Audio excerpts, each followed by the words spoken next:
So growing up, I didn't understand what transgender was. I didn't know that there was a term for it. And when I was younger, I would find any opportunity I could to wear my sister's clothing. And I would put it on. One time I looked into the mirror and I saw a guy wearing a dress. And it was so disappointing because I didn't look like a girl. I thought I'd see a beautiful girl looking back. And so I never made that mistake again of looking in the mirror. I would put on their clothes but never look.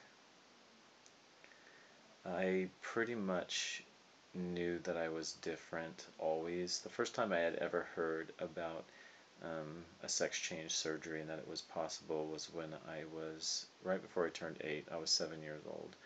And I remember that distinctly because it was right before I got baptized. But I remember being horrified over the idea that somebody could do that, but also intensely aware of my feelings of wanting to do it.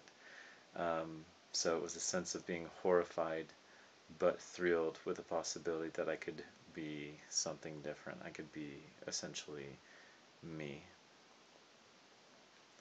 I think that the most difficult thing I've ever had to deal with was just kind of hiding who I was when I was a child.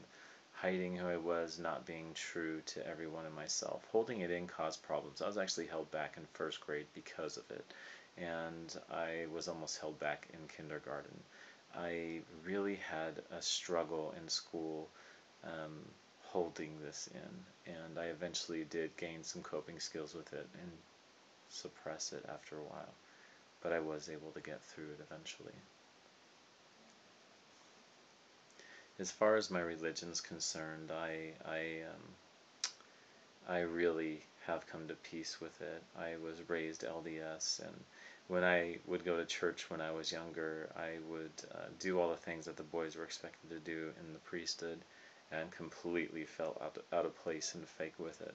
I'm glad that those days are over, and I don't think I would ever revisit them. My my time growing up with my family, I have to say, was kind of a good and bad experience at the same time. I enjoyed going camping with my brothers and doing the boy stuff because I was obviously a tomboy, and this is where some of my confusion originally came. But at the same time, I really felt like I wasn't supposed to be there. I felt like I should have been at home with my sisters, and I later found out that my sister was wanting to be out with us boys camping out. It's funny how roles get so skewed and switched around, and it's just interesting to hear that my sister felt somewhat similar to me. I think as time goes on that I will look back and realize that I really did do the best that I could. I have doubts at times, but I sometimes have wondered to myself, should I have come out sooner? And should I have transitioned when I was younger? The truth is I don't think so. I really don't. I was married twice, but with both those marriages, like, I wanted to really have kids bad. I was baby hungry since I was 12 years old. I could do nothing but think of children. I did a lot of babysitting, in fact. And those kids all really liked me, and the mothers always asked me to come back because the kids did so well with me. Um, I wanted to start a family, so I started when I was really young, and so I had children. So I was married twice, and I did get divorced twice.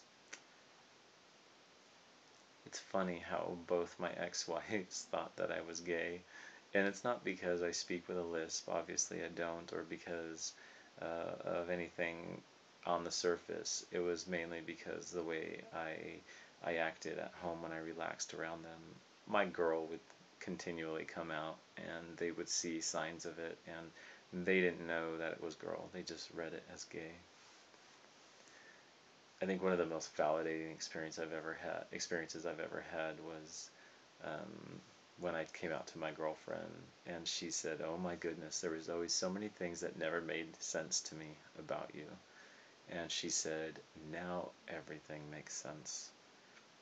It was a very, very validating time in my life. All in all, this experience has been it's been a pretty tremendous one.